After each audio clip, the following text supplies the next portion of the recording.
It is Saturday, June 3rd, 2023, and we're first heading to Amarillo, but I've got thousands of miles more to go after that, right? And you're gonna spend the summer with my dad. Time to go! I went down to the city with a suitcase in my hand, looking for a better deal. I'm trying to find myself a plan, roaming around the streets, filling up some useless time. And if I'd seen her then and there, I would have asked her to be mine. When you were a kid, I bet you were full of dreams. Hello. Ooh, it's a cloudy day. I hope it doesn't start raining while we're doing this. When an idea popped into your head, you didn't overthink it. You believed in yourself. Ready? Jump! Jump, jump, jump, jump, jump! At what point did you start talking yourself out of stuff? This plan did not go as expected.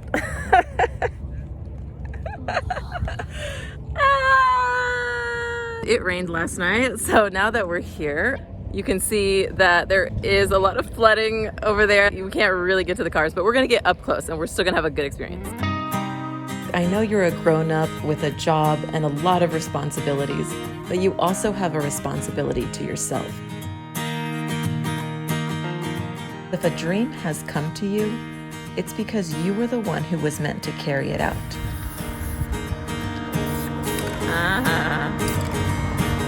So excited.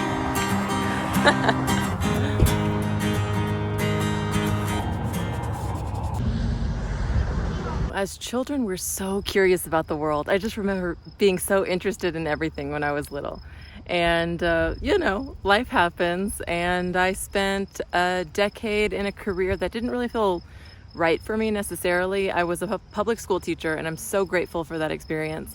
But I just always knew it wasn't what I wanted to end up doing. So yeah, I'm driving to Alaska because it's okay to not be practical all the time.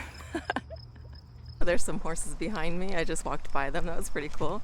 As I got older, into my late 20s and my early 30s, I just started to think more about practicality, and I completely started ignoring my intuition. But lucky for me, that inner dreamer just wouldn't go away. For years, she kept, knocking on the door like, hello, I'm still here. I still want to go on adventures. Where have you been? I was like, hey, you know what? I've got a career. I've got a child. I'm a single mother. I can't do this. And I just kept ignoring what was inevitable, which was I need to stop everything that I'm doing and I need to completely restart. In 2021, I was driving through upstate New York. I was on an epic summer road trip from Texas to Maine. And as I had hours in the car by myself to think, my mind drifted off to a close friend I lost in 2010. His name was Paul, and he was only 26 years old when he died. He'd been saving money to one day be able to travel. I think, like me, he wanted to go everywhere, but I specifically remember him talking about Japan. Even though I had lost Paul more than a decade prior, I couldn't get him out of my mind on that drive. Maybe it's because it was my first solo road trip in a long time. For whatever reason, he stayed with me during that road trip to Maine, and the realization of my own impermanence stayed with me too. From that point on, I slowly started to work through what I would need to do to live more freely. And I definitely don't have it all figured out yet, but I'm not letting that stop me. In the past year, my daughter and I have strolled through the ancient palaces of Korea, participated in a tea ceremony in Japan, and marveled at the ritual dance of the voladores in Mexico. But for this trip, I'll be flying solo. Last year, I actually quit my teaching job, and I'm now working as a writer. I will talk more about that in a later video, but I've been on this journey of completely restructuring my life so that I can have more freedom and so that I can live the way that I want to live. Because here's the thing. If you're lucky, you will one day be old. And when you're on your deathbed and you're looking back, what do you want to remember? How do you want people to remember you? There's this cheesy saying that life is not a dress rehearsal, but it's absolutely right. And I actually think about that really often. It's not. This is your one life that you get to live.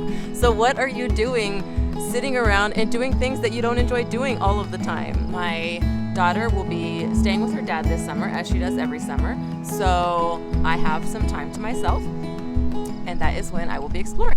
Thank you guys for joining me on this journey. I will be making weekly videos in this series called Journey to Alaska. If you're interested in keeping up with the adventure, please subscribe, and I'll see you next week. What do you think of your first Waffle House experience? Okay, I'm gonna rate everything.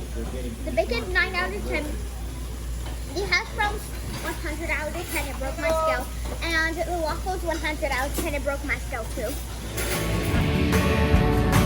Let's go.